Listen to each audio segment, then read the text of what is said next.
आरोपों एवं प्रत्यारोपों का दौर है, यानी कि चुनाव नज़दीक है और डीडीसीए में चुनावी सरगर्मियां तेज हो चुकी हैं। हमारे साथ बातचीत के लिए मौजूद हैं भारतीय पुलिस सेवा के सीनियर अधिकारी राकेश पावरिया जी, जो कि डीडीसीए के सदस्य हैं, और साथ में उम्मीदवार इस वर्ष डीडीसीए इलेक्शन के विनोद तिहारा, जो कि सचिव पद के लिए कॉन्टेस्ट कर रहे हैं। सर, अगर खेल प्रशासन की बात करें और एक पुलिस अधिकारी अगर किसी भी संस्था से जुड़ा हुआ हो, अनुशासन, पारदर्शिता और निष्पक्षता आधार बन सकती है कार्यशैली की। हाँ, ज़रूर कोशिश यही है, यही सोच के मैं डीडीसी का मेंबर भी बना। और उसके बाद जब मुझे मौका मिल रहा है, मैंने एक ग्रुप बनाया और यही सोच के कि हम जो है डीडीसी में जो भी प्रॉब्लम्स चल रही हैं उसको हम और ट्रांसपेरेंट करेंगे, क्रिकेट को बेटर देंगे और डीडीसी के मेंबर्स को अच्छी फैसिलिटीज़ देंगे जो कि वो लैग कर रहे हैं इस समय।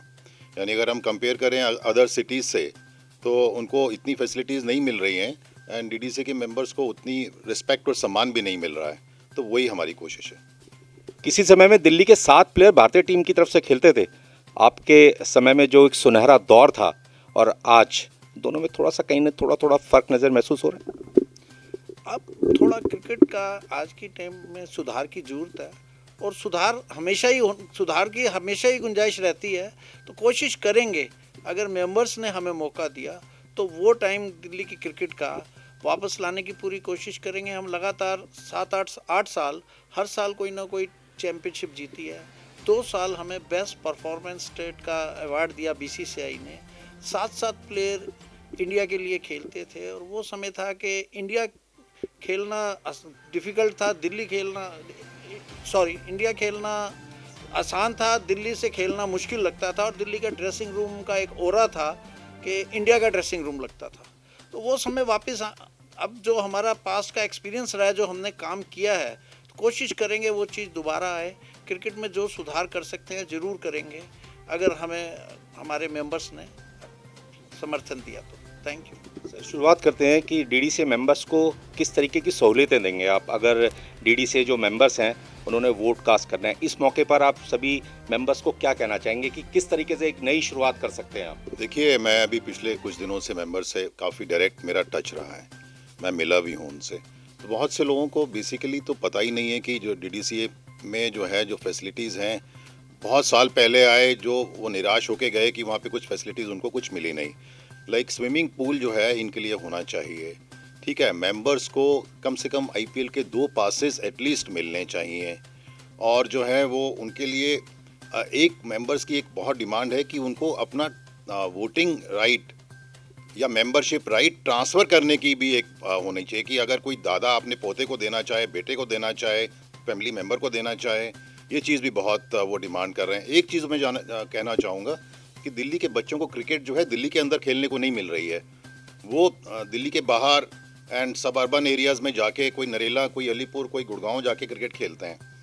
तो दिल्ली के मैदानों में उनको क्रिकेट खेलने का मौका मिलना चाहिए, ये डीडीसीए को इंश्योर करना चाहिए।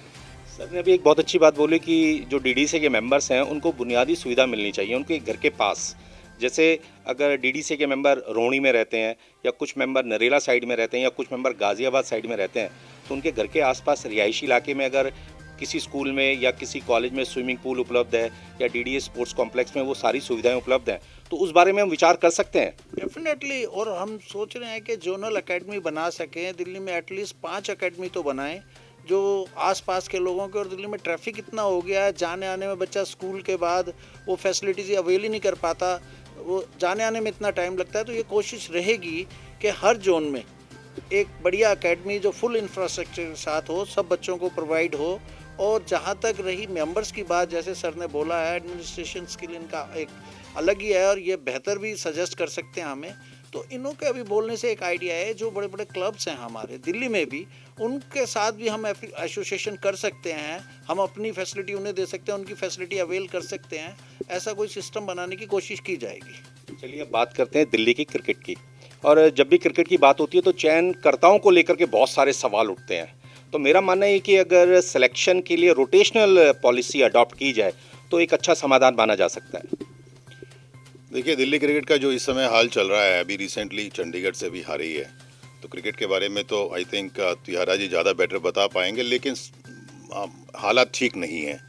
तो सिलेक्शन भी ठीक नहीं है और जो ऑन ग्राउंड क्रिकेट दिल्ली वाले खेल रहे हैं, मैं एक बात आपको कह दूं कि दिल्ली की क्रिकेट सबसे कम्पिटिटिव क्रिकेट है इंडिया की। इवन मुंबई या ये साउथ इंडिया की भी जो क्रिकेट है, बहुत कम्पिटिटिव क्रिकेट खेलते हैं बच्चे हमारे। लेकिन जो हाल जो बीसीसीआई के टूर्नामेंट्स में देखने को मिल रहा है वो बहुत ही दुखदाई है। त्यारा जी, आरोप लगाना बहुत आसान है, लेकिन किसी भी समस्या का समाधान दिखाना बहुत मुश्किल रहता है। मेरा मानना है कि जैसे कि मैंने सर से भी सवाल पूछा, सेलेक्टर्स जो हैं उनको अगर रोटेशनल आधार पर बदला जाए तो कहीं ना कहीं अच्छे परिणाम प्राप्त किए जा सकते हैं। रोटेशनल तो सिस्टम है ही रोटेशन का, तो उसके बाद समय कम रहता है, सिलेक्शन का प्रोसेस के लिए समय कम रहता है, तो प्रॉपर बच्चों को वो ढंग से देख नहीं पाते हैं। कोशिश ये की जाएगी कि टाइमली सारी चीज़ें प्रोवाइड कर दी जाएं, टाइमली सिस्टम सारा शुरू हो जाए, सिलेक्शन ट्रायल टाइमली हो जाए, जिससे वो अच्छे से ज़्यादा से ज़्यादा बच्चों को देख पाएँ, तो एक फाइनल जो आपके पास स्टफ है अच्छा वो निकल के आएगा। इसमें एक रीज़न ये भी है कि हमारे पास सिलेक्शन का जो टाइम ड्यूरेशन है वो बहुत कम रहता है, तो उसकी कोशिश की जाएगी कि ऑन टाइम सारी चीज़ें स्टार्ट हो जाएं, सारे टूर्नामेंट, ट्रायल टूर्नामेंट सारे शुरू हों, तो उससे चीज़ें बेहतर होंगी। और एक चीज़ और है, जो ग्राउंड क्रिकेट, जो ग्रास रूट की क्रिकेट है, जो सर ने बोला है कि उस क्रिकेट पे ध्यान दिया जाएगा। दिल्ली के अगर लीग पे ध्यान दिया जाएगा, लीग बेहतर होगी, तो ऑब्वियस है कि सारी चीज़ें ऑटोमेटिकली बेटर होती जाएंगी। दिल्ली के क्लबों के जो सचिव हैं, स्पोर्ट्स सेक्रेटरीज हैं, उनकी भूमिका बहुत महत्वपूर्ण रहती है अगर क्रिकेट के विकास की बात की जाए। कहीं ना कहीं मुझे ऐसा लगता है कि स्पोर्ट्स सेक्रेटरीज के पास भी वोटिंग राइट होना चाहिए ताकि दिल्ली के क्रिकेट में सुधार लाया जा सके।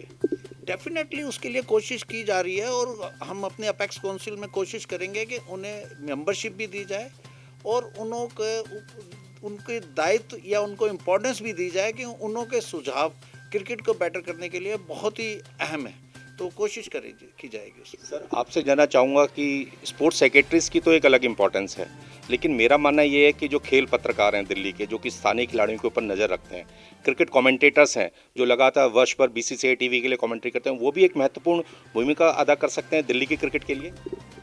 हाँ, कर सकते हैं, क्यों नहीं कर सकते। जैसा कि विनोद जी ने बोला कि हमारे पास करीबन 80 जो हैं क्रिकेट क्लब्स हैं, अगर 80 को मेंबरशिप मिल जाती है तो उसमें बहुत ही बढ़िया रहेगा। उनके पास भी एक पार्टिसिपेशन का उनको मौका मिलेगा। अभी तो वो लेफ्ट आउट फील कर रहे हैं।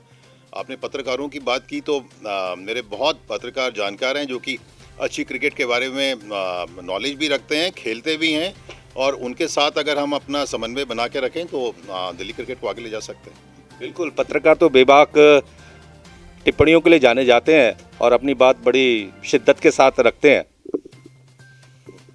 जी, डेफिनेटली पत्रकारों का बहुत, और मैंने ये देखा है जो स्पोर्ट्स के जर्नलिस्ट हैं, जो स्पोर्ट्स के पत्रकार हैं, उन्हें क्रिकेट की नॉलेज किसी कोच से या किसी सेलेक्टर से कम नहीं होती।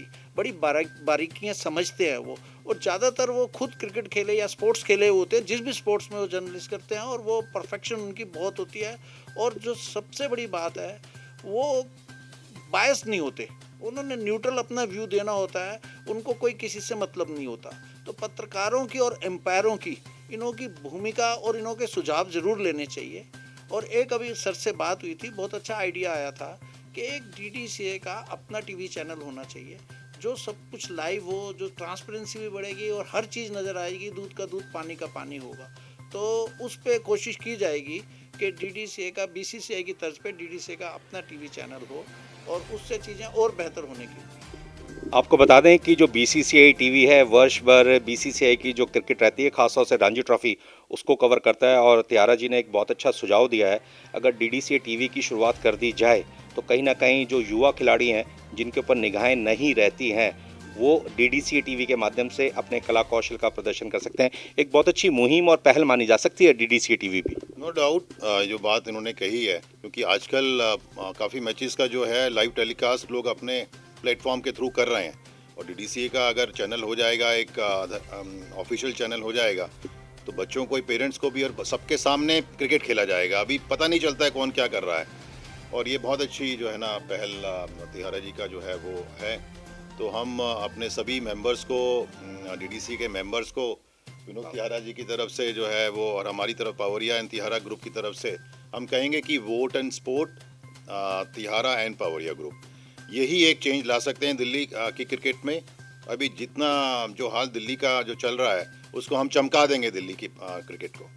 बिल्कुल, इस उम्मीद के साथ कि दिल्ली के क्रिकेट में फिर से वही पुरानी चमक दिखाई दे, जिसके लिए दिल्ली की क्रिकेट जानी जानी जाती थी और एक आईपीएस अधिकारी अगर डीडीसी के कार्यकलापों में अपनी उपस्थिति दर्ज करते हैं, तो कहीं न कहीं अनुशासन, निष्पक्षता और पारदर्शिता की भरपूर उम्मीद की जा सकती है। मेरा समस्त डीडीसी के सदस्यों से निवेदन है कि हमें भारी बहुमत से जिताएं, जिससे हम जाके अपेक्स काउंसिल में बैठ के आपको सारी सुविधाएं प्रदान कर सकें और आपको गर्व महसूस हो कि आप एक बेहतरीन क्लब के सदस्य हैं।